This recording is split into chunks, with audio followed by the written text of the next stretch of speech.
My fiancée had a plan to take everything I own. Here's how I caught her and what I did. I'm 32 male, and after years of grinding away at my career and making smart financial decisions, I'm proud to say I've built a life that's stable and comfortable. I own a modest home, have a decent investment portfolio, and I'm finally at a place where I can start thinking about the future. That's why when I met my now ex-fiancée, who I'll call Tess, I thought I had found someone to share it all with. She was charismatic, ambitious, or so I thought, and always talked about the life we'd built together. We started dating 3 years ago, and things moved fast. Tess had a knack for making people feel like they were the center of her world. She was supportive and kind, or at least, that's what she wanted me to believe. When I proposed after 2 years, she said yes immediately, and I genuinely thought we were on the same page about everything. The first red flag came shortly after our engagement. Tess started bringing up the idea of merging our finances. "We're going to be married soon," she said casually one evening. "It just makes sense to have a joint account and share everything." I wasn't opposed to the idea entirely, but something about the way she framed it felt off. She wasn't just suggesting a shared account for bills or expenses, she wanted full access to all my assets. "We can discuss that," I said, trying to keep things neutral, "but I think it's important to maintain some financial independence." Her smile faltered. "Independence? Why would we need that? Marriage is about trust." It felt like an emotional jab, but I brushed it off. Maybe she just had a different perspective. Over the next few months, Tess started pushing harder. She'd drop comments like, "It's weird that you don't trust me enough to share your finances," or "If we're building a life together, why keep things separate?" Each time I'd explain that trust wasn't the issue. I just believed in maintaining clear boundaries. She didn't like that answer. Things took a darker turn when she started bringing documents for me to sign under the guise of wedding planning. One day she handed me a thick packet of papers saying, "This is just a standard prenup. It'll protect both of us." "Sure," I said, flipping through the pages. But as I skimmed the legal jargon, something caught my eye. There were clauses that heavily favored her, giving her rights to my home, a percentage of my investments, and even future earnings in the event of a divorce. I looked up at her. "This doesn't seem fair." She gave me a sweet, rehearsed smile. "It's just legalese. Don't overthink it." Her casual dismissal of my concerns set off alarm bells. I told her I needed more time to review the documents and that I'd have my lawyer take a look. Her reaction was immediate and telling. "Your lawyer?" she snapped. "Don't you trust me? This is just standard stuff, and now you're making it a big deal." "Tess, this isn't about trust," I said calmly. "These documents have serious implications. And I want to make sure everything is fair for both of us." She rolled her eyes but eventually relented. "Fine. Do whatever you need to feel comfortable." A few days later, my lawyer called me after reviewing the paperwork. "You need to be careful," he said. "This isn't a standard prenup. It's written in a way that could leave you financially vulnerable. It essentially gives her claim to most of your assets, even those acquired before the marriage." My blood ran cold. "What do you mean?" "She'd have a right to your house, your investments, and even a portion of any business ventures you pursue in the future. It's unusually one-sided." I thanked him and hung up, feeling a mix of anger and betrayal. Tess hadn't mentioned any of this when she handed me the papers. Was this her plan all along? I decided to test the waters. That evening, I brought up the prenup again. I spoke to my lawyer, I said casually. He had some concerns about a few clauses. Her expression darkened. "You got a lawyer involved. I can't believe you'd do that without telling me." "I told you I'd have someone look at it," I said. "And it turns out, this document is anything but standard. Care to explain?" She hesitated, then tried to play innocent. "It's just what my family's lawyer recommended. They said it was better to be safe than sorry."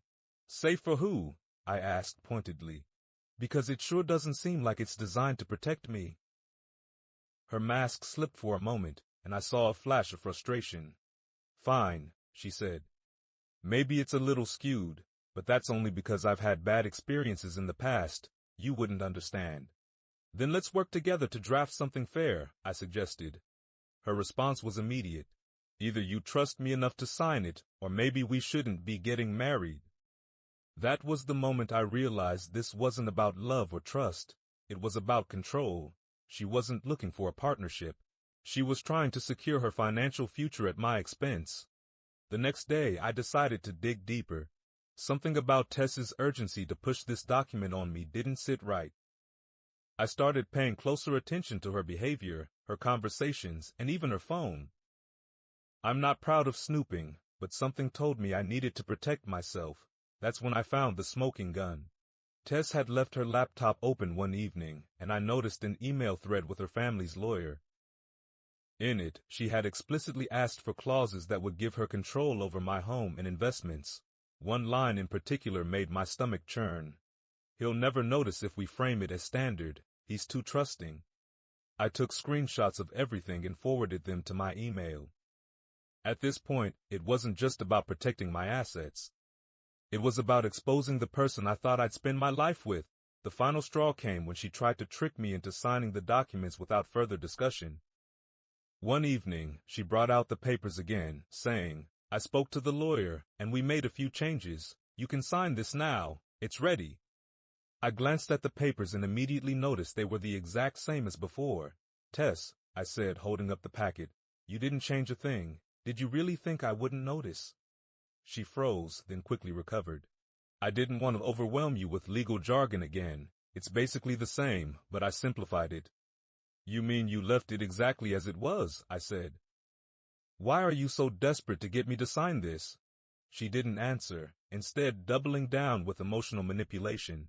"I can't believe you're doing this to me," she said, tears welling up in her eyes. "All I want is to feel secure in our relationship. If you can't even do this for me, then maybe we shouldn't get married." I stood up, tossing the papers on the table. "You're right, Tess. Maybe we shouldn't." Her tears disappeared instantly, replaced by shock. "What are you saying?" "I'm saying I'm done," I said firmly. "You've been lying, manipulating, and trying to take advantage of me. This relationship is over." Her anger was immediate. "You can't just walk away from me. Do you know how much I've invested in this wedding? What will people think?" "I don't care what people think," I said. "What I care about is protecting myself from someone who clearly doesn't have my best interests at heart." Tess's reaction to the breakup was as dramatic as expected. She screamed, cried, and even tried to guilt me into reconsidering. "You're throwing away everything we've built over a misunderstanding," she yelled. "This isn't a misunderstanding," I replied. "This is you scheming to take control of my assets behind my back. I have proof, emails, documents, everything." Her face went pale. "You went through my emails?" "Consider it self-defense," I said. "You were planning to ruin me financially, and I wasn't about to let that happen." The next few days were a whirlwind.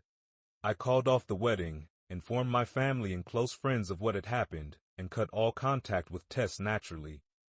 She tried to spin the story in her favor, claiming I was paranoid and controlling. But the evidence I had told a very different story. To ensure she didn't try anything further, I had my lawyer send her a formal notice stating that she was not to contact me or make any false claims about our relationship. I also made sure to update all my accounts, passwords, and property records to prevent any unauthorized access. The fallout hit her harder than I anticipated.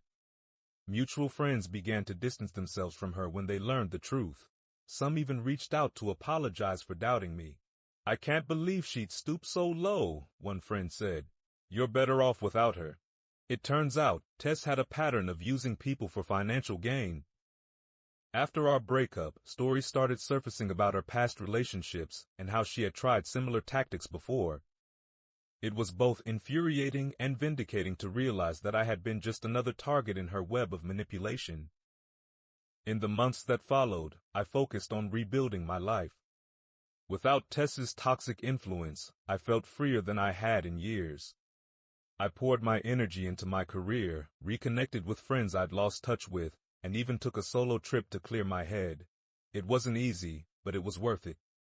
As for Tess, the last I heard, she was trying to find a new partner to latch onto. But her reputation had taken a serious hit, and people were starting to see her for who she really was. If there's one thing I learned from this experience, it's the importance of protecting yourself, emotionally, financially, and legally. Love doesn't mean giving up your independence or ignoring red flags. And if someone tries to manipulate you into compromising your values, they don't deserve a place in your life.